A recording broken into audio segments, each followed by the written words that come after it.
And I am so glad that you all chose our workshop today. We get the fun job of trying to get everybody off their food coma and interactive and engaged. So we will do our best to keep it moving and to keep it light. This workshop was not intended to be intense or heavy. So hopefully that is your experience. Given that this presentation and workshop is about communication, I really would love for everybody to just kind of check in really quick. Just how are you feeling and what program you're with? I know you already kind of checked in, Stephanie, because we needed you for attendance. But if you can really quickly, just name and program. And I'll start with Stacy Lawson because you are at the top of my screen, ma'am. Stacy Lawson, I'm with the Center for Community Justice, the mediation program. Perfection. Anybody want to roll after her? I will go next. Oh, go ahead, Donna. Sorry. My name's Donna McGee, and I'm also from Center for Community Justice Mediation, and I'm feeling great because I think you guys are going to be fun and exciting. Well, we will take it and love it. Thank you. Thank you, Donna. I already introduced myself, but I'm Kenzie.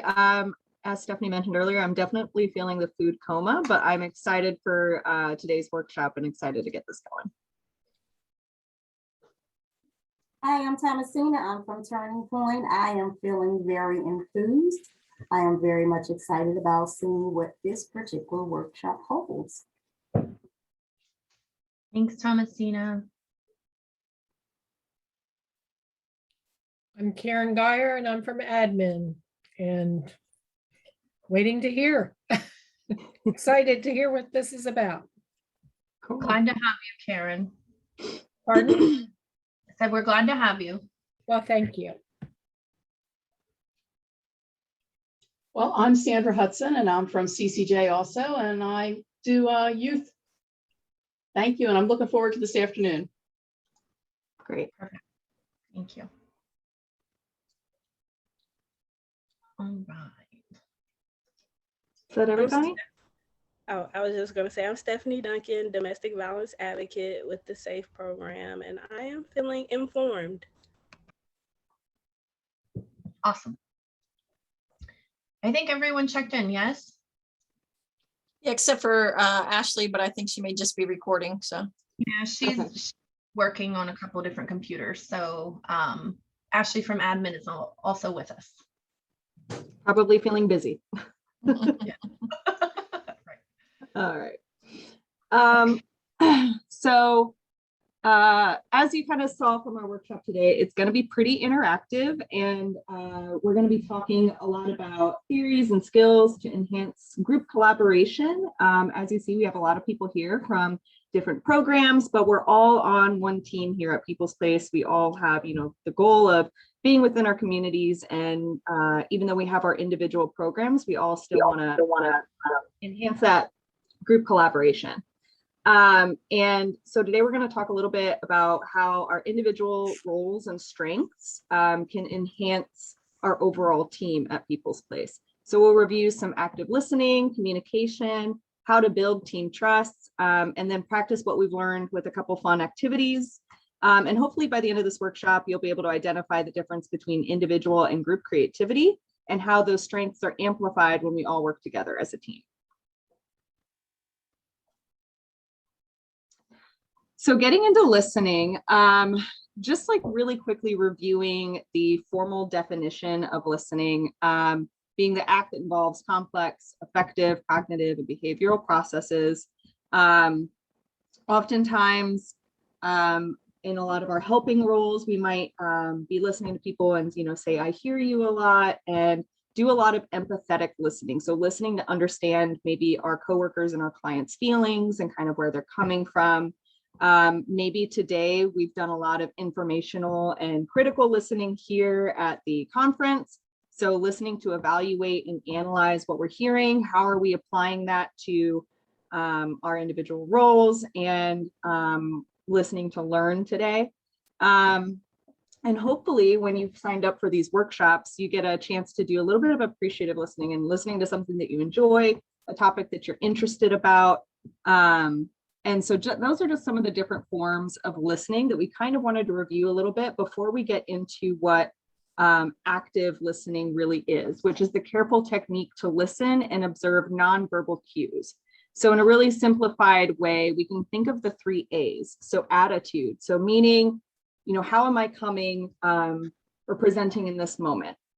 And paying attention to detail. So paying attention can be listening to what somebody is verbally saying, but also watching those nonverbal cues. What's their body language like? What's their tone of voice? And then adjusting for ourselves. So when we're thinking of attitude and what are we bringing to the table in that moment, how are we presenting to that person as well? All over Zoom, it can be really difficult because a lot of times we're only seeing, the upper half of people, or sometimes we're looking at a ceiling, or, sometimes we have our cameras off. So that can be really difficult on Zoom. So a lot of times I have what I feel like I have a Zoom face now. Like I have I'm doing a lot of nodding and I'm overexerting a lot of nonverbal cues up here because I want to convey that I'm listening. I want to convey that I'm engaged. But when we're in person, maybe we also look at how we're sitting and, are our arms crossed, or, are we having that open body language to foster really good communication? And when we're thinking of that for ourselves and we're conveying that to whoever we're listening to, hopefully we're getting that in return. And that can improve some mutual understanding and help build trust. So with that being said, we're going to start off with a fun little activity, get everybody out of their food coma. And who here's ever done an escape room, like in person? It's okay if you haven't. I'm seeing some no's. I'd like to, but I haven't done one yet. Okay. So the idea of an escape room is to go somewhere, usually with a group of people, and you work together to solve clues to escape some sort of scenario. So I know there's a few down in Rehoboth, maybe you're escaping a zombie apocalypse, or, I've seen a lot of really cool kind of old timey ones, mystery ones, all these different scenarios. And sometimes it highlights cracks in communication among the group. And it can be really funny, it can be frustrating, it can be an interesting time. So we're going to do a virtual one today. It's Zoom friendly. You don't need any, we're not going to be, leaving the room or anything. You don't need any technical savvy stuff, but we're going to dive in. So one of the pressures on the escape rooms is you have a limited amount of time to be able to escape this room. So that is part of, I guess, some of the thrill and some of the excitement and frustration in some regard, in terms of trying to, better figure out these clues and figure out how to move on to the next stage. Yes. So the scenario that we're going with is escape the workplace. So you're finishing up a late night at work, and you're ready to finish up your day. You're ready to head home. We've all been there. And before you head home, though, you got to wrap up a few things around the office. So what we're going to do is we're all going to work together here as a team. We're going to actively listen to some of the clues that we have created for you all. And we're going to try and escape the workplace to get home in time for dinner. Sound good? Yes. Yes. All right. So our first task is to stock supplies. So you'll need to refill the office supplies for you and your colleagues because you're mindful about what you've used for the day and everything. But the supplies are behind a locked closet. So it's behind a door. And in order to lock the door, you have to recall the code. So in order to get the code, we're going to unscramble the following clue in order to unlock the door and stock the supplies. So as you see here. Yeah, I was going to say, you may want a pen or a piece of paper. Yep. So as you see here, we have 6 scrambled words. And the first letter of each scrambled word is going to equal the code. So what you can do as you start to kind of figure these out, you can put them in the chat, or if you want to unmute and say, I think number one is this. One is, so we can talk. Yep. Yeah, it's encouraged. One is paper, Mhm, Okay. 2 is envelope, mhm, 3 is notebook. mhm. 5 is Yeah. ink, 6 is label. Mhm. Okay. So we need 4, right? it's gotta be C. Copier. Copier. Yeah. Yep. It's pencil, Okay. Pencil? pencil. Yeah. Man, that was fast. We're Guys are ready escaping. to get out of work. Hey, we're anxious. Okay, so perfect. So you did it. So now that the supplies are stocked, you have to update the computer because we need to remember to do that. I'm sure Ashley will thank us for such. Now we have to update the computer and save files before we leave for the day. So your computer wants to verify that you're not a robot. You know, these fun so that you're not a robot, and it wants you to watch a short video and answer the question correctly before completing the update. So again, we can play this a couple times if need be, but it will require you to pay attention to the screen.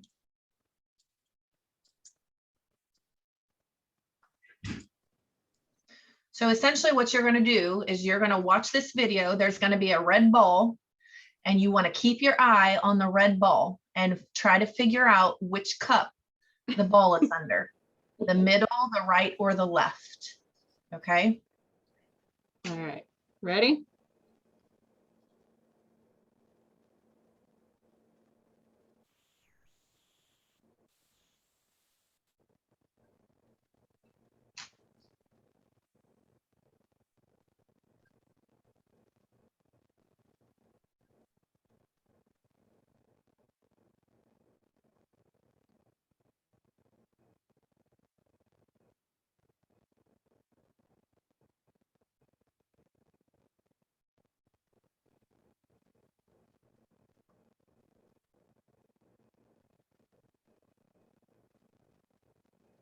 Oh my gosh.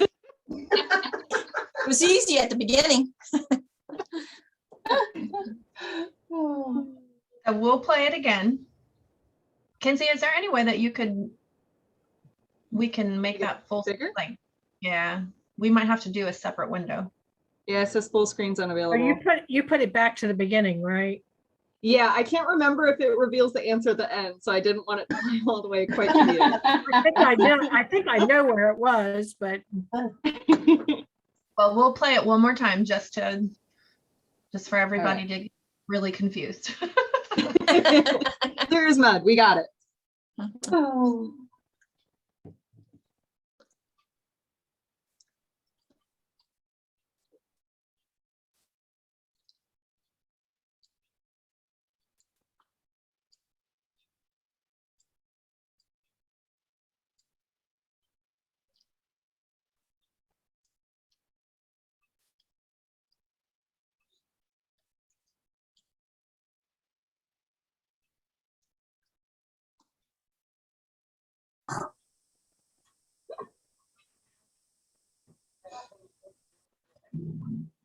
All right.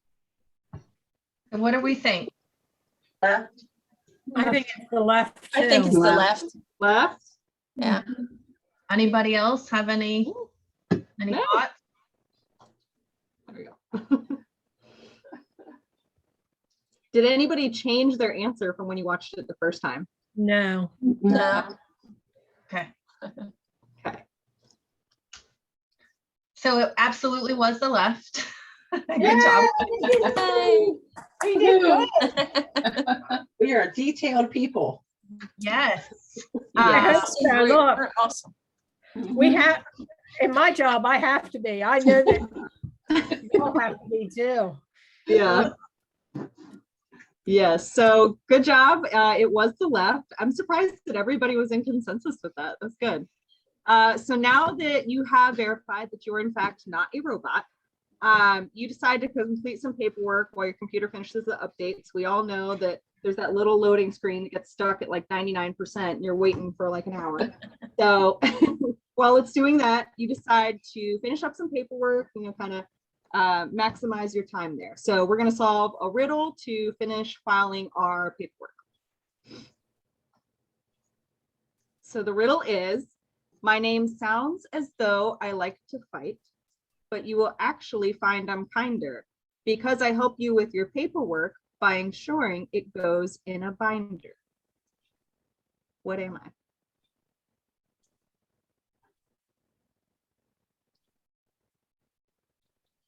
Is it a hole punch? Hole punch. Everybody There. agree? You go, Thomasina. Woo-hoo! Good Good job. It is a hole punch. Wow. I like this group. Michelle. So you did it. We're getting right. closer to home, guys. You did. Now Now that that you dinner's ready, waiting. updated computer, finished filing your paperwork, you're ready to head home, you're the last one to leave the office, and make sure the building's secure. Solve the following to lock up the building and make it home in time for dinner. Okay. So we have another one here. There's a key that opens no doors, but fills your stomach. What key is it? Key lime pie. I will say that you are warm. That was a good one, Karen. Mm-hmm. Turkey? There it is. Turkey.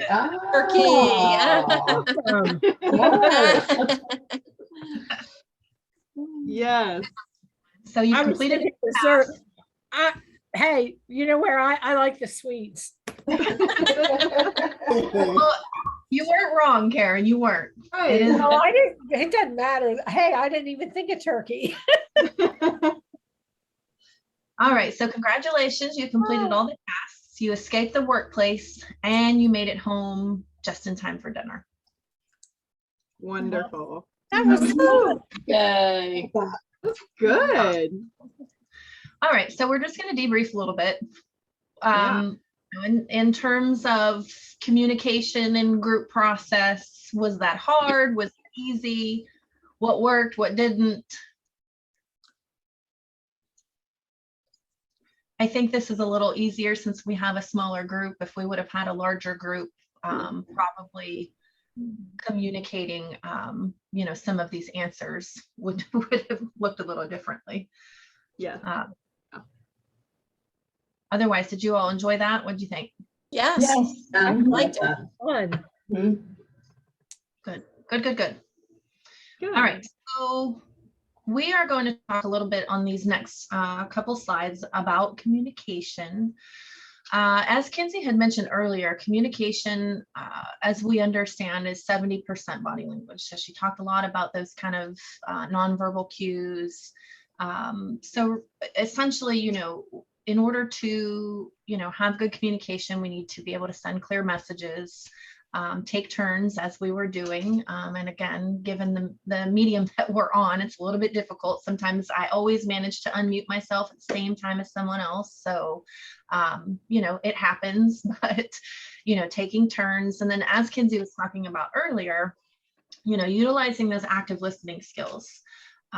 Again, appropriate body language, and then the emotional intelligence piece. So that's a little really when she was talking about self-awareness, self-management, relationship management.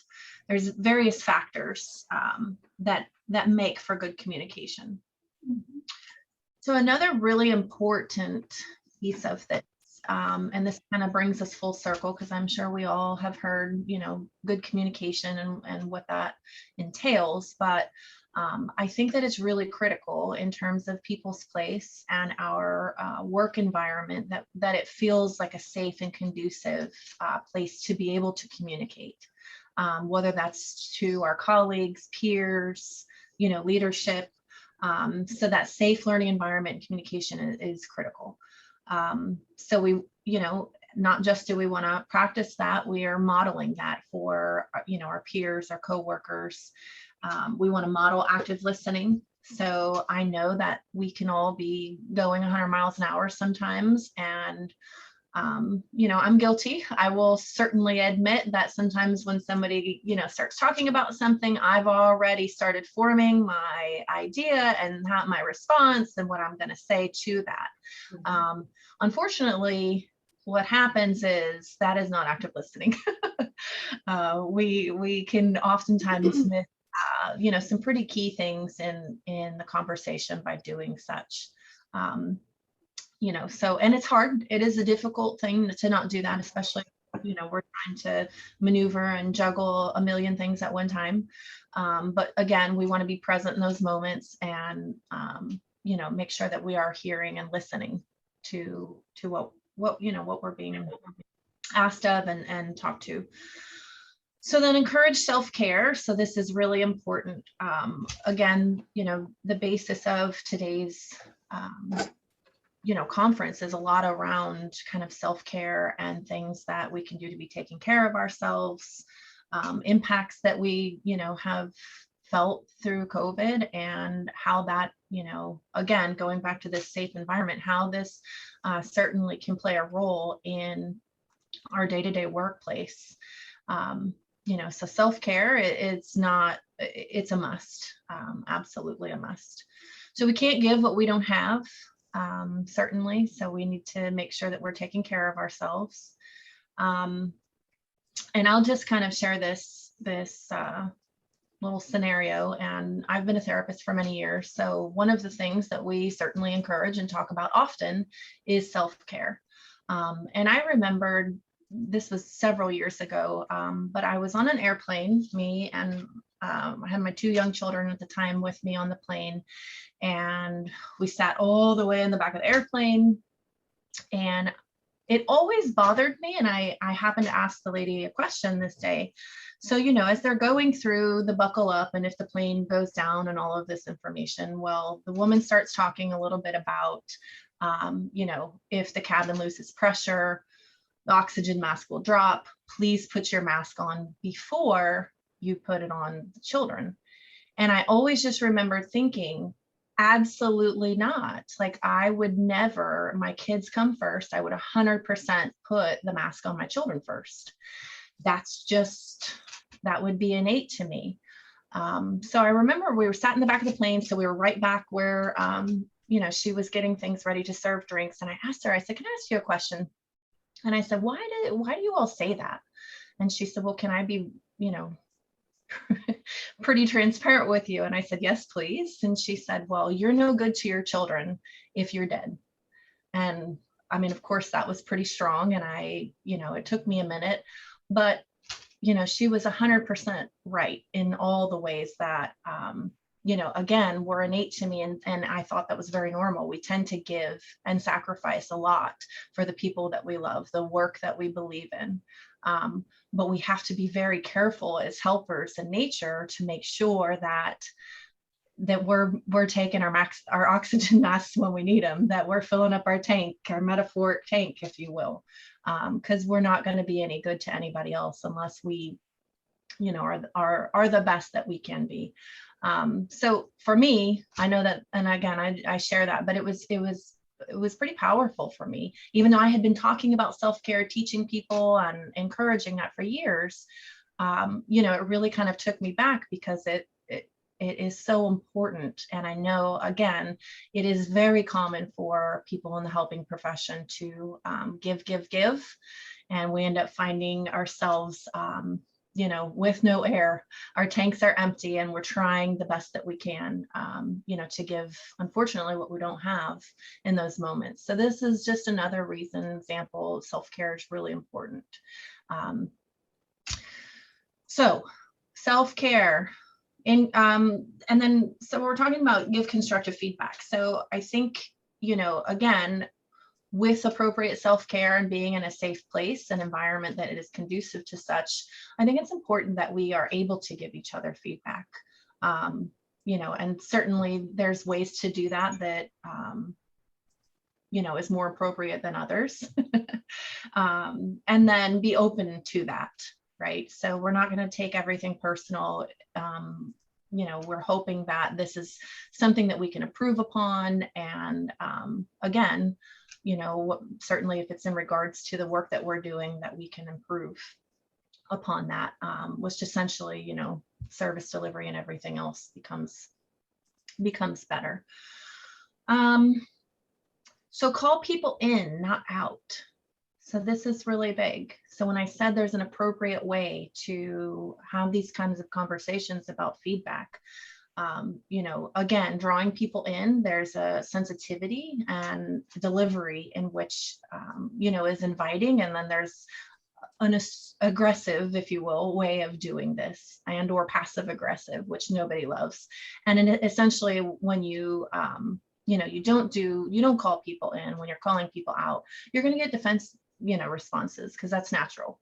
People don't like to feel attacked. So certainly making sure that we are calling people in and not out, and that helps foster that safe learning environment and communication. So then I would be remiss if I presented at People's Place Conference and did not speak of our sanctuary commitments. Beyond that, this is something that People's Place is fundamental to a lot of our programs and practices. I really, truly think professionally and personally, there's a lot of value in these commitments. And in terms, when we talk about a safe environment, and when we talk about fostering that and creating that, when these are commitments that you abide by and or, really try to follow in a day-to-day, you're going to naturally, organically foster that safe environment. So starting with nonviolence, utilizing those emotional intelligence skills that we were talking about, social learning, open communication, social responsibility. So I have a responsibility, and we all, I think, have a responsibility, to make sure that we're up to date on the here and the now. That's what's best practice, what's going on in our world and our culture and our society. And then, certainly having a commitment. I think one of the most important is that commitment to growth and change. It encompasses all the rest of them pretty nicely, so that we're not stagnant, we're not rigid. And again, these things, these powers combined, make for a very conducive and safe, hopefully safe workplace. So the big T word, so trust. In terms of trust, so there's several components of trust, but trust is an inside job, right? So it is not necessarily something that comes from someone else. You have to be active and willing to be able to trust someone, right? So we take our ownership in terms of our emotions, our feelings, whom we let in, whom we don't. Now, those are based upon, in terms of trust, having good boundaries. Does this person have good boundaries? Do I have good boundaries? Reliability, accountability, confidentiality. Is this person, are they known to not, keep things that need to be private, or I've asked to keep private in that space. Integrity, non-judgment. So if I share this with someone, is there a fear that they may, call me out, not in? And then generosity certainly helps build upon having trusting relationships. So trust is big. It asks us to be vulnerable, and that's not always an easy thing. So in terms of building team trust in leaders, so first and foremost, I think there needs to be an opportunity to be able to have conversations with leadership. If you don't feel like they're approachable, certainly you're not going to have these conversations that we're speaking of. So there should be in this safe environment, and being able to create that, that workplace that we're speaking of. You want those relationships, you want those opportunities, you want, networking opportunities. So how often do you really get to have conversations or access to leadership? Highlighting successes. I think, it's so important, particularly now, not that it's not before, but as everyone has stepped up and really had to put a whole other level of commitment and passion to what they're doing in terms of the workplace due to the pandemic.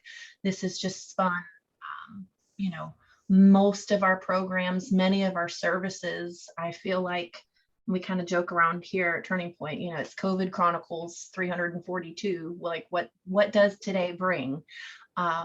You know, and that's on the professional level. That's not even including what everybody is having, you know, to go through in their home life due to COVID and all of the things and all of the impacts that it's brought to employees in that way. So in a roundabout way, we really need to just on a daily, I think it's important for leadership to be recognizing not just, you know, 20 years of service, but thank you for showing up today. Thank you for, you know, excuse me, but busting your ass every single day that you're here. You know, working through clients that are calling, you know, it's faces of trauma. You're seeing lots of that. And oftentimes you all are the ones hearing and having to navigate through that with them. You know, so I think it's really important for leadership to recognize that everybody is going through something and that, you know, how much we value and that you're appreciated. And then certainly, you know, it's important that leadership lead by example. You know, I think there's something to be said for asking, you know, a lot of others and not modeling that, or not be willing to pull up your, you know, pull up your sleeves and get in it to win it with the rest, right? You know, so no job is too small. So the last but not least, admitting when you don't know something. So just because you're in a leadership role does not make you the end all be all by any means. So I think it's really important to recognize, you know, we all have limitations and, you know, certainly we don't know it all. And to make sure that if we don't, not to put on some sort of facade that we, you know, that we do. Ask questions, you know, once we know better, we do better. So certainly having leadership, being accountable and having them know, you know, when they're not sure, because that's brought a lot. I mean, I say COVID Chronicles, and I mean that there's a lot of things that are happening we've never navigated before. So, you know, there's lots of question marks that have been happening, and I'm sure in many of the programs. So then building team trust with peers, very similar. Again, I don't think, you know, these should be very different. It shouldn't be hierarchical. We should have, you know, kind of like a flat, you know, a flat hierarchy, if you will. So building team trust with peers. So you want to follow through, certainly openly communicate, same kind of honesty and accountability expectations, and get to know your team. So when we sent out the survey to kind of get a gauge on what people wanted to hear about in this conference, there was a huge response that said, we want to, several programs feel kind of fragmented, if you will. We don't really get an opportunity all the time to interact and engage with each other. So how can we do that? Team building essentially is what, you know, this was built on. So how do we do that? So we want to make sure that we know our team. You know, we may not communicate, you know, with CCJ all the time, or we may not communicate with independent living all the time, or, you know, but how do we change that? How do we, you know, build that trust with our peers and get to know our team? So those are things that, those are open-ended questions, but we are coming back to that. And then certainly see value in team members' unique skills, draw upon that, share knowledge, ask questions. Again, you'll hear this word, be inclusive, to draw people in. And then build that trust gradually will come organically as you continue to do those things. So as we've talked a lot about building trust, you know, between our peers and our leadership and among one another, some of the things that overlap, no matter what program you're from, as Stephanie mentioned, we don't always talk, you know, to other programs we may not directly work with. So what are some things that are kind of universal between all the programs and everybody at People's Place? These universal things are what we call soft skills. So common core skills that are desirable in any role that you might have here at People's Place. And as we've talked a lot about communication and active listening, that's a skill that we can utilize to get to know people that we don't commonly work with. We've had a really good opportunity in this workshop, since there's only, I think it says 9 participants here. This has been a great opportunity, I feel like, for me to get to see some unfamiliar faces and get to communicate with you all on a more intimate level and get to know you. And we've already done some kind of teamwork activity there with the escape room. And we'll have another opportunity for another teamwork exercise here soon. But how do we do that, in our own teams with our programs, and how do we connect that more frequently than maybe just this once a year conference? So thinking about how we can apply these skills universally. And time management is another soft skill. It's not everybody's strong suit, but as we've talked about before, knowing when to ask questions, knowing, like Stephanie mentioned earlier, when to do that self-care and take care of you first before you can help others out. And that takes a lot of critical thinking and asking yourself some questions. And if you have to, calling in your peers and, maybe asking for help and reaching out. And I really do want to highlight the creativity. We've been talking a lot about kind of these individual things that we can focus on to increase trust in our team members and trust in our peers and our leaders and things like that.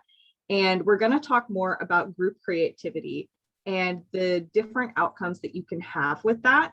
And it's going to be really interesting to see that moving forward, because individual creativity is more of that top-down perspective, whereas group creativity is more of that bottom-up a little bit. And being resourceful. So using what you have in maybe new ways, applying your knowledge in new ways. So some of these soft skills that I'm talking about, how can we be creative in applying that and applying our resources that we have at our disposal to new situations and getting into that creative problem solving. And then that brings me into being adaptable. So adaptability is a soft skill that refers to your ability to learn new skills rapidly and behaviors in response to evolving circumstances. So that requires being able to get outside of your comfort zone. I think Dr. Z talked about that quite a bit this morning, which I was excited that he talked about that because I felt like it at least tied in with this a little bit here. Understanding that, growth comes the most when we step out of our comfort zone a little bit and pushing ourselves and challenging ourselves. And actively listening to peers and leaders. So applying what we talked about earlier into being adaptable. So listening to understand, listening to respond. Understanding what can I do? What does this person need from me? And asking ourselves more of those critical thinking questions that we also talked about. And then being open to mistakes and feedback. As you see, a lot of the concepts that we've already talked about are tying into being adaptable and being able to kind of rapidly change our perspective or find the positive in a situation that perhaps doesn't seem like it's positive. I think we've all had some experience with that this past year or two, with COVID and having to be virtual, with all of the challenges that we have faced. I think most of us have been in a place where we can recognize maybe some of the positive things that come out of this. So for example, the accessibility of us all being able to be together today that maybe wouldn't have been able to come in person otherwise because of the program they work in or things like that. So finding the positive in these situations, even when we're being challenged. And when we're being challenged, seeking out those new learning opportunities. What can I gain from this? How can I change my perspective to make the most out of the situation? And that takes a lot of emotional intelligence, understanding how something's impacting you and how it's impacting the others around you, and understanding your own reactions to change. Change can be scary, it can be challenging, It can bring out a lot of stuff for us personally. And it's not realistic to think that you can leave your emotions at the door when you come to work. So understanding how am I showing up today and utilizing that emotional intelligence. And focusing on improving, not proving. So improving yourself, not proving your point to somebody else. So how that takes more of that finding the positive perspective in things and applying that emotional intelligence to how can I improve the situation? How can I improve my response? What can I do better next time? And not getting attached to one single plan or strategy. As we already kind of mentioned earlier with Stephanie said, the COVID Chronicles, I think we've all had to adjust at some point our expectations for what our life looks like, what work looks like, what plans are looking like. And we've all had an experience of getting last minute changes that we have to adapt to.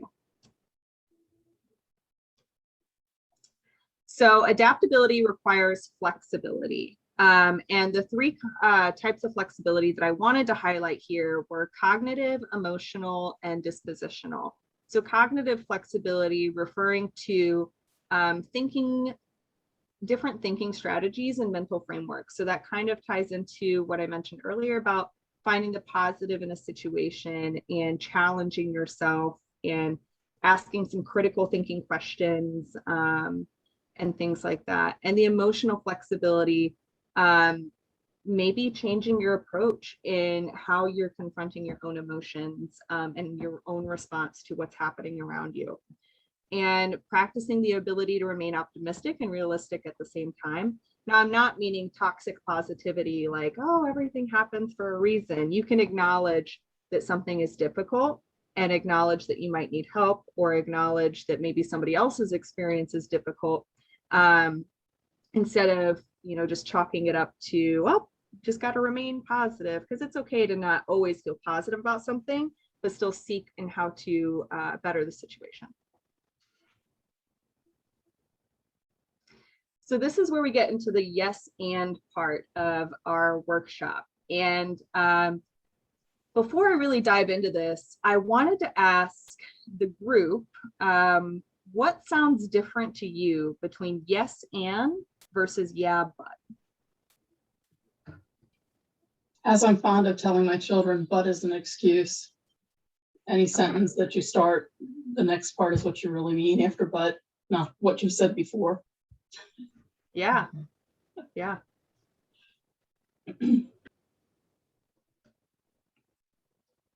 Anybody else? Yes, and is positive. Mm-hmm. Yeah. Yeah. So what really sticks out is the and versus the but. You can still have that, the yes or the yeah and agreeing with somebody, but as Sandra mentioned, that but kind of minimizes the yeah before it. The yeah almost doesn't even stick out to you anymore. It's the but that stood out. So have you ever been sharing an idea with someone and maybe you're not even looking for feedback and they're just like, yeah, but, and then they go off on this tangent and it's maybe not even about your idea anymore. Yeah, we've all been there. And how does it feel when that happens?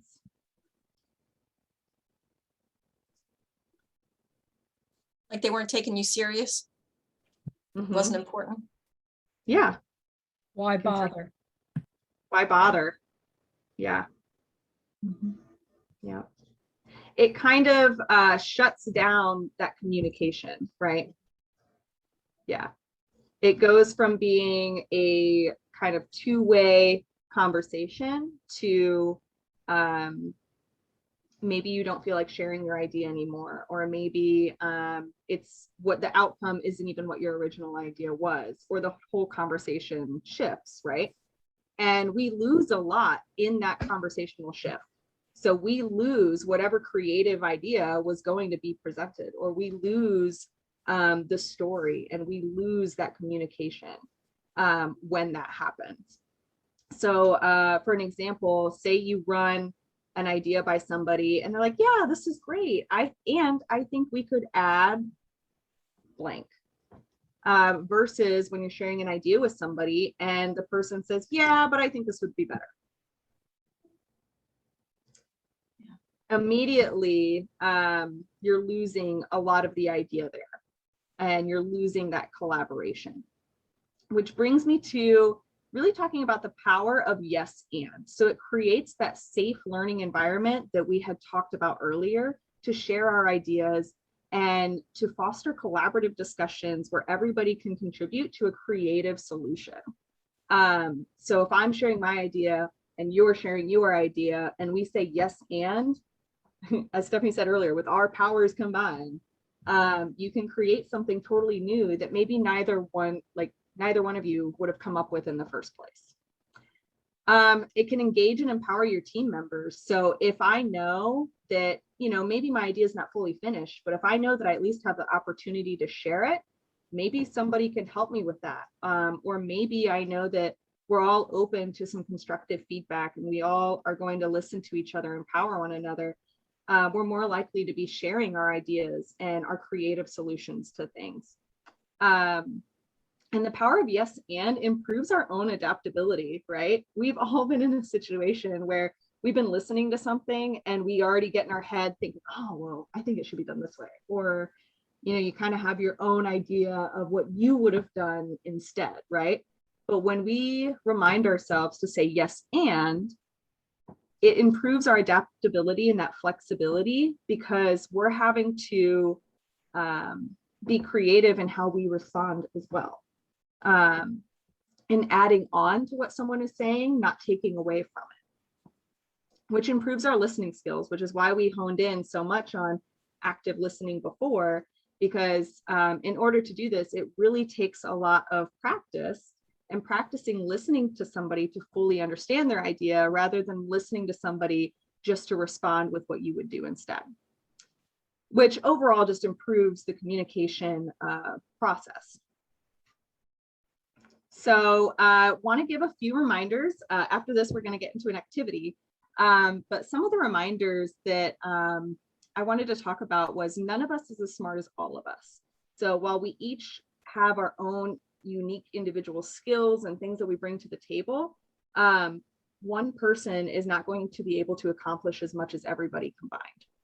And when we say yes and, really lead into that and part of the statement. When I was asking you questions earlier about what stood out to you, nobody mentioned the yes or nobody mentioned the yeah. Everybody mentioned the difference in the power between and but. So really leaning into that and part of the statement. And as we talked about with building trust, maybe as leaders, maybe we have people that look up to us in our team. It's important to acknowledge that you're not the smartest in the person in the room. And again, everybody brings those unique strengths and abilities to the table. And asking for input and feedback. Sometimes we do come with an idea and maybe people don't have feedback. Maybe people can't get to you at that moment, or maybe they're not 100% informed about what your idea was. So it's important to continue to ask for input, continue to ask for feedback, and continue to be open to that. And allowing for mistakes, because we're all human, we're all going to make them at some point, and that's okay. It's a part of the learning process, so that it's important to continue to do that work. So this leads me to our next activity. I'm excited that we kind of have a smaller group here. I think it's going to make this process a little bit easier. So who here has ever done like improv before? I haven't, so don't feel any pressure. No improv? Okay. So I actually took this activity from like a theater improv kind of thing. And then I saw that some companies were doing it and it sounded really fun. So bear with me, it's new for me, it's new for all of us. We'll see how it goes. So I'm going to start the activity with saying once upon a time, and I'll come up with something by the time I've done with my spiel. But this exercise is really focused on accepting offers and building on them. So kind of to highlight some ground rules here. continue with that yes and stuff that we've been talking about. So don't argue with what's been added to a story. So when I say once upon a time, you know, there was something, we're going to go around and each person is going to say yes and then add to the story. And we'll just kind of keep popcorning around until the story finds a natural end. And then at the end, when we kind of feel like it's come to an end, I'll say the end. So continue with that yes and stuff that we've been talking about. And don't question what somebody else says. So I'm going to encourage us all to get really creative, and we might come up with something really, really wild. We'll see. But if the person before you says something and you're just like, oh my gosh, like don't question it, just say yes and see what happens. Okay, so no hesitation, don't think about it, first thing that comes to your mind. Okay. And so you'll want to call on someone, because obviously we're probably all in different areas. So we're all not in the same order on everybody's screen. So once you've finished your portion, go ahead and call on someone to do the next piece. Mm-hmm. Okay. Do we have any questions before we get started? I just can't see everybody. Okay. We don't have to, Kenzie, we don't have to, we can stop share right now. Oh, yeah. Because we don't necessarily need this, and then that might. Yeah. Oh, hi, Thomasina, I see you. All right. So if we don't have any other questions, I'll go ahead and get it started. So once upon a time, there was a magical pen. Karen, you're right next to me. Yes, and it liked to write lots and lots of dollar signs and numbers. Donna. Yes, and I thought that meant that I was going to have lots and lots of money. Sandra. Yes, and the dollar signs were very pretty. Stacy. Yes, and the colors were so bright and they were glittery, and the pen was just incredible with the decorations that it could create. Melinda. This is not my strength. Yes, and the pen was passed from person to person down the family line. There you go. Thomasina. Yes, and the pen was passed down the family line to my great aunt, Sandra. Oh my goodness. Let's see. Yes, and your great aunt drew many colorful pictures with a pen.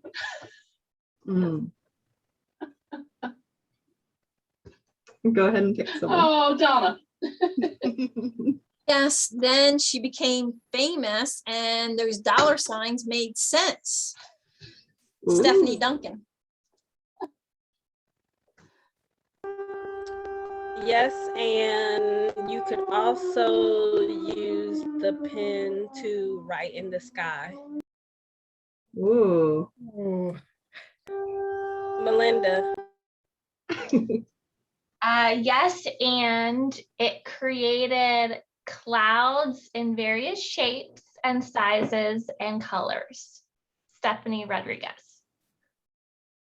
Yes, and one of those shapes was a unicorn. Kenzie.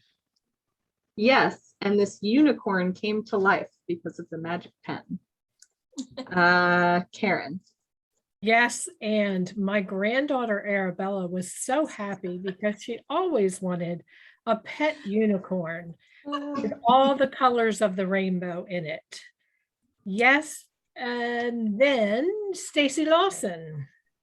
Yes, and then Arabella and the unicorn swirled and twirled, and more writings came out and glitter came out. And Ashley, oh, I'm sorry, Stephanie. Yes, and the glitter rained down on the planet, making everything sparkly and beautiful. Melinda. Yes, and Arabella rode off on the unicorn into the sunset. The end. Story. Ah, that was fun. I'm glad we're recording this. We might have Start a picturing book. Hey, we could have a People's Place book. it. We'll copyright it. Yes, and. All right, so can you all see the debrief screen here? Yes. Perfect. All right, so kind of asking the same questions again. What was hard? What was easy? What worked? What didn't work? I was kind of like, when we first started talking about it, I was like, oh, this is not going to be easy. But it became, I thought it became fun. Mm-hmm. And it was fun. And it was fun to hear what everybody added. And I Yeah. can't wait to tell my granddaughter that that I put her name in the story because she does love unicorns. Oh, It's the first thing I thought when they said unicorns is my granddaughter is 8 and she just loves unicorns too. Oh my goodness. See, she could have rode in the sunset with Ari. I'm glad you said that though about your granddaughter. Yeah. It was hard at first, and then once everybody started adding in the creativity, then you could start picturing it. And then it was easier just to start expanding more. Mm-hmm. Mm-hmm. And who would have thought we started with a pencil? Yeah. Right. That was Fun. really good. Clouds and glitter. That was good, guys. That was really good. Perfect. Good. Okay, so lesson All right. learned. So as we can see, the story that we came up with, I'm going to jump out on a limb here and say, I don't think any individual person here could have come up with that exact story. Just a hunch, maybe, doubt it. So it's more productive when we say yes, and it's more productive than individual brainstorming, right? So you brought all of our unique and individual ideas together. We created this story. We brought in characters. We got to talk about Karen's granddaughter. We talked about the clouds. We talked about all of these things that each individual person put a little bit of their piece into the story. And it also allowed each of us to stay present in the moment. So maybe the idea that I had, when Donna said her piece and then Donna chose somebody, the idea that I had when Donna first talked was different than the idea that I had that, when I finally got called on, right? So it allowed us to adapt and be flexible in each phase after each person added a piece to the story. And we all improved on our ideas of the person before us. We all added on to it.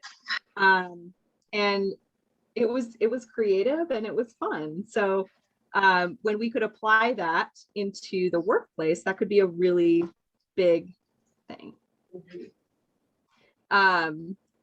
So it's just a universal skill that we can use.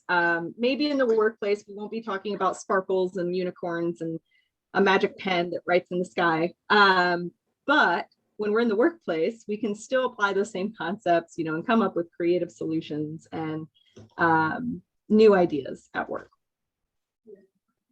So I wanted to just add a couple things to what Kinsey said. So certainly, the takeaway when we're talking about the word and but. So and certainly being inclusive in terms of representation, and then but, again, it excludes. So, making sure that we are inclusive and open in our responses. And so we are going to do one more activity, and you'll need probably like a piece of paper and a pen. And this is not a new thing. So it's 2 truths and a lie. So go ahead and write down 2 brief, 3 things, 2 being true and 1 a lie. And then we're going to kind of go around and see if we can figure out what is what. So we'll give you just a few minutes. So just write a couple things maybe about yourself. You know, for example, you know, you could say you have 52 siblings or something. And then, you know, again, it can be anything you want, but 2 truths and a lie. And hopefully about yourself, so that way we can, part of this is to get to know each other a little better.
How's everyone doing?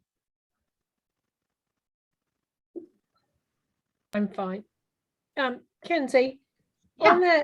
on that slide that you had team. It was together, every, and I didn't get what. Together, everyone achieves more. Thank you. Mhm.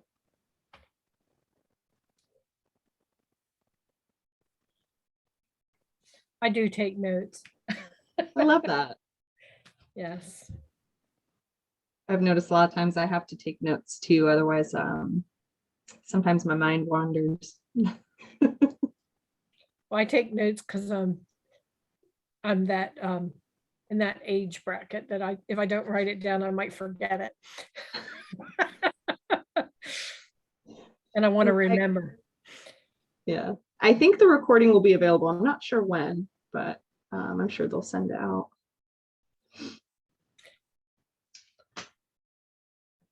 All right. Does anybody need? This was difficult because I don't tell lies. I had to come up with a good one.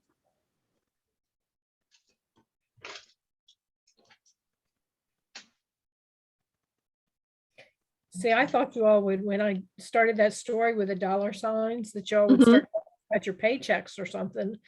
So that story went totally different. Oh, I'm still laughing about that. That was so good. That was so much fun. That was fun. Okay. Is everybody ready?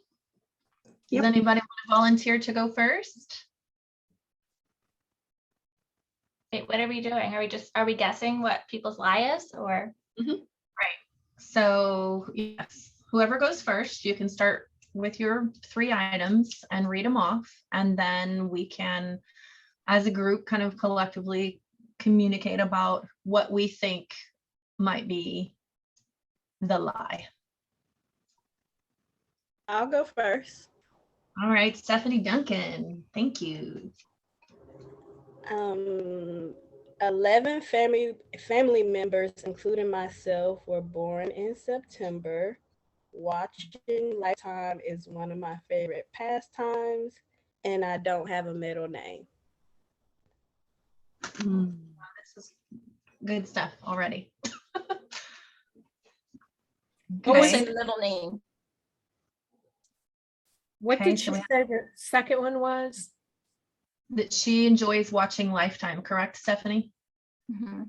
Yes, correct. I think it's That sounds the, like a guilty pleasure. I think that one's the truth. Yeah, that's Yeah. what I thought too. I think it's, We've all been sucked in by the Christmas movies. I think it's middle I name. think she doesn't have a middle name. I Yeah. agree with you. So collectively, we're on, for the most part, we're on board with no middle name, yes? Yeah. Okay. Stephanie Duncan, the great reveal. I do not like Lifetime at all. No. Okay. Love it. Do you Um, like the Hallmark Channel though? I like the Hallmark Channel, yes. There you go. Okay. Okay. Very good. So who wants to go next? I'll go next. Okay. When I was younger, I wanted to be something different every week. So I wanted to be a firefighter. I wanted to be a forest ranger. I wanted to be an FBI agent. Which one didn't I really want to be? Hmm. I'm gonna say my vote is FBI agent. Wait, what were they? Firefighter, FBI, and what was the third one? Forest ranger. I feel like FBI is the outlier there. I'm gonna say firefighter. Yeah. Yeah, I think firefighter, but Firefighter's my vote. Got some firefighters. Thomasina, Stephanie, what do you guys think? I feel like it's Forest Ranger. Okay. Thomasina, you're on mute. Firefighter, I said firefighter. Firefighter. Okay. So we're kind of, I guess the majority probably said firefighter, and a few of us are hanging on to FBI agent. Okay, so it is firefighter. I did not want to be a firefighter. But Okay. I did want to be a forest ranger and I did want to be an FBI agent, which is the reason why I went into accounting. Interesting. Yes, FBI agents, they take accountants, a lot of accountants, and people who speak second languages. And I can't remember the other big one that they like to get from. So, The more you know. Okay, who wants to go next? I can go. So I can play the violin. I grew up near Chicago and I'm allergic to shellfish. Good night. Any of those could be, or could be, are true. I'm like, A little disadvantaged because you have a lot of people from your program here, Kenzie, and we Right. have to be, Yeah. I did not think of that. we know. I think I'm allergic to shellfish.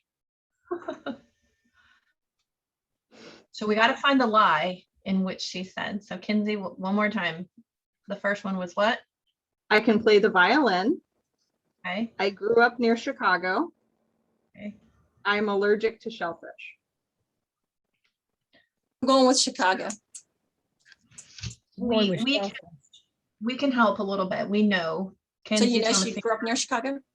we know that she's allergic to shellfish because we've eaten with her before, and you have to be careful ordering our seafood around Kenzie because we don't need EpiPens.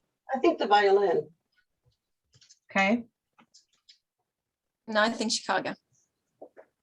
So I we've think got Vi- Chicago also. Duncan. All right. Stephanie Duncan says Chicago. Okay. Yeah, I'm gonna go with Chicago. So I actually can't play the violin. I play the cello. Oh, Very good. Very good. All right. Who wants to go next? Can go. Okay.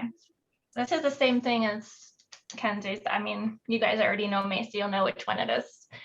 I have 2 children. I've lived in 3 states, and I've been with my husband for 15 years. Okay. Where's the lie? Does more than 2 children? I don't know. So we have a more than 2 vote.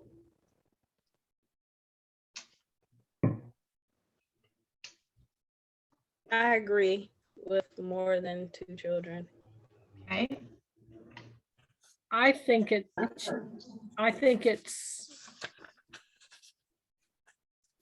the 3 states. Okay. Stacy, I think Sandra, it's the states. states. Okay. Trying to remember how many children we have. All right. Great reveal. Drum roll, Oh, Melinda. and the husband. So I have lived in Delaware my entire life. So I have, and I only have 2 kids. But do you want a third? No. Okay. Just checking. I thought maybe mine was in the future or something. Don't wish that on. Who wants to go next? I can. All right, Karen. I have a 38-year-old daughter. I've traveled all over Europe, and I've driven 110 miles an hour on the highway. You have not driven that fast. You do not look like a road I was thinking she looks like a badass. Maybe she has. Yeah. Oh. You know I'm what? going west of Europe. Yeah. Sherilyn didn't either. And that's one of the fastest driving human beings I've ever seen in my life. Little bitty, just Cruella de Vil pulling up in parking lots. Wow. I feel like Europe. I'm going to go with Europe. I'm gonna go with Europe. Europe. Okay, and that is correct. It is. I have been to France, but I have not been all over Europe. And yes, I have driven 110 on, I was young, but I have. I was driving 95. I was driving 95 the other day on the interstate. So And that's how I got to the conference on time this morning. I have a lead foot. I had to take a class to keep my license Oh. when I was 22. So believe me, I watch my speed.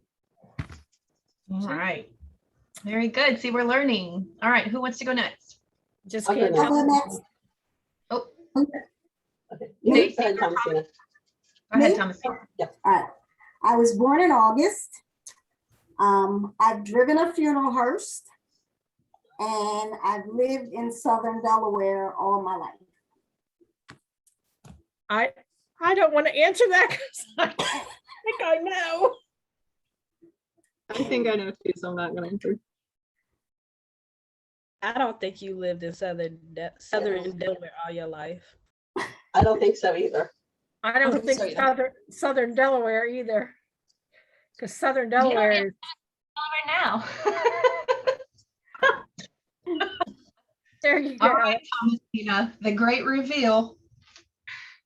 So what do you want? The one that's the truth or the lie? Lie. We need the lie. You want the lie? I've lived in Southern Delaware all my life. Mhm. What do you call Southern Delaware, sweetie? Here. This ain't it. This is Southern. Compared compared to where I'm from, this is Southern. So This is you Central. have driven a hearse. Skills there. Yes, What she was has. that, what was that, Stacy? You have driven a hearse? I had. Okay, there's a story to that. I'll come tell you about it. Okay. All right. Works for- I love it. Now I'm picturing you in Hearst. It makes me want to be a driver of a hearse now. It's a good thing Karen wasn't driving it. Yeah. I got to that funeral on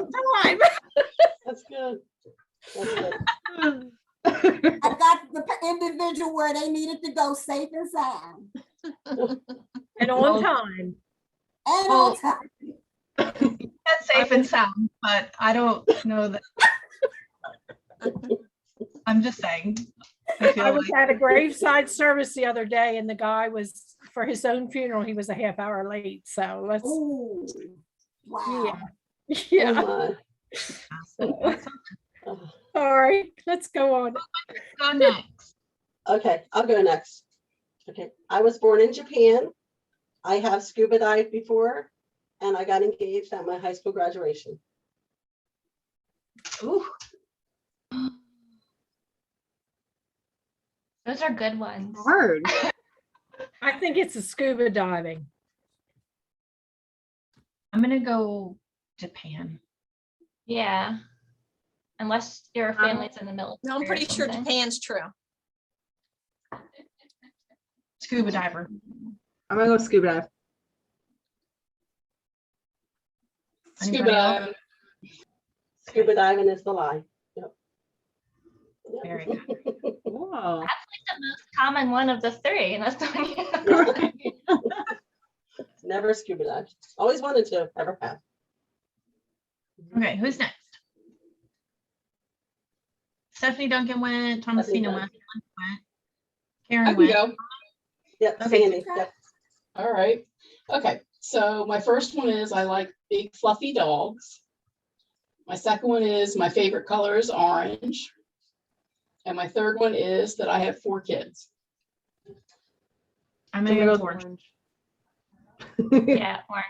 I think I'm your gonna go favorite with- color is purple. Yeah, purple glasses, purple shirt. I think it's orange too. Orange. Trying to remember your picture on your desk. Stacy's trying to count. Get out your toes, Stacy.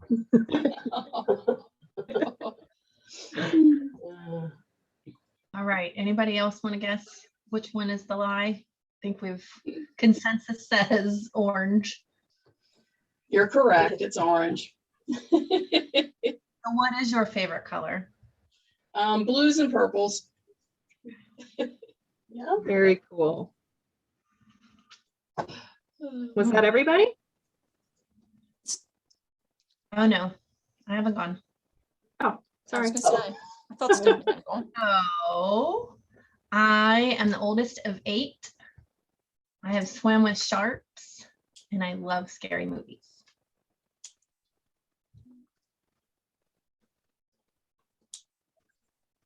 Oh my. Yeah. Sharks and I don't scary think movies you're kind of go together. Yeah, I don't think you're the oldest of 8. Okay.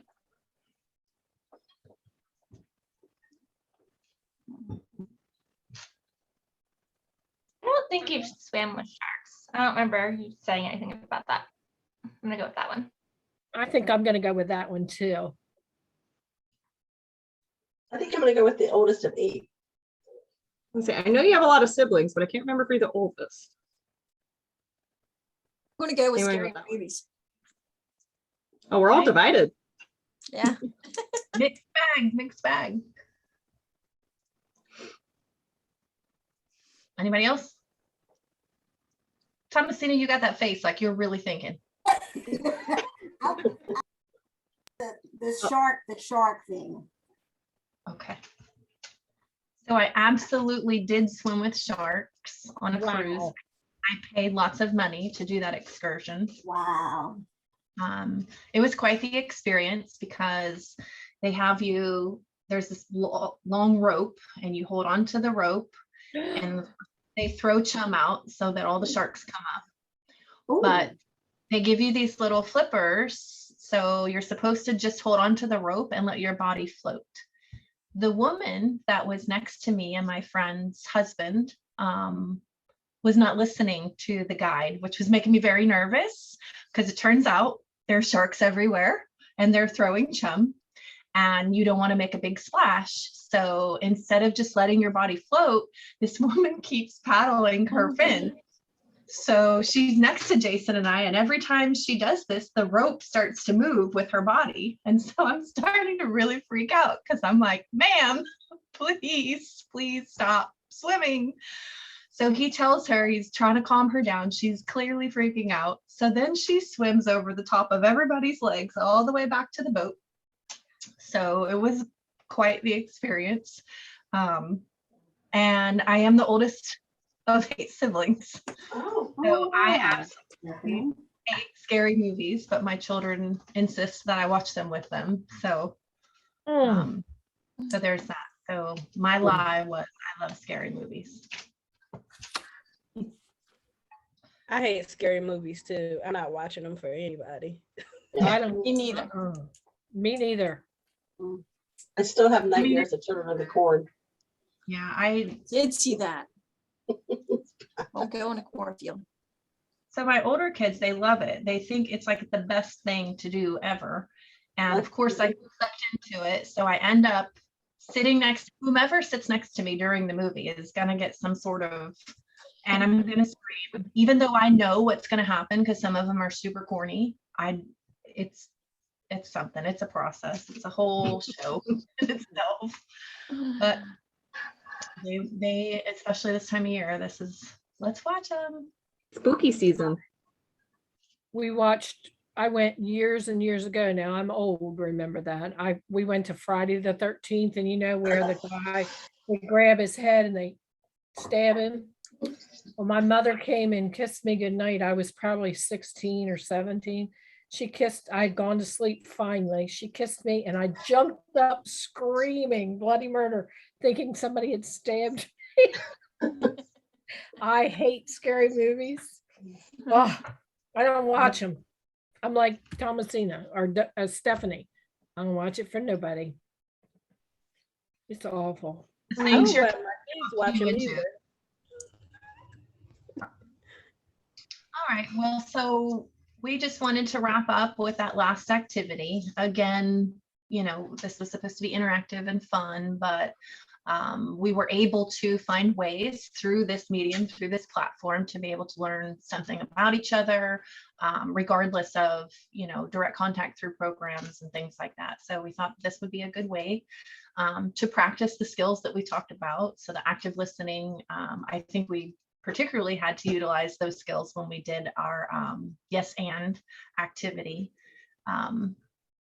And again, you know, just to kind of recap, you know, we want to make sure that we're modeling those things, and you know, certainly with our peers and as leaders, you know, again, because it's not just in our professional world that these things are important, you know, certainly in our personal relationships as well. Having that, you know, safe space and being open and inviting in terms of, you know, those various roles and relationships that we play in the community and with our families and friends and so on and so forth. So that concludes, unless anybody has any comments, anything that they wanted to contribute or add to this last workshop. I just wanted to say thank you to everybody for participating. I know when we say, you know, it's going to be an interactive thing on Zoom, sometimes that is people's worst nightmare. So thank you all for hanging in there with us and participating and kind of taking this break with us all today. Really appreciate you all sharing, and it was really fun for me, and I hope everybody had fun and something to take away. I Thank think you. this was awesome. Sorry, Yes. Donna. No, I was going to say that too. I think you guys did an awesome job. Thank you. Thank you. Yeah, it was fun. Enjoyed it. Great job, Kenzie and Stephanie. Great group. Yes. All right, without further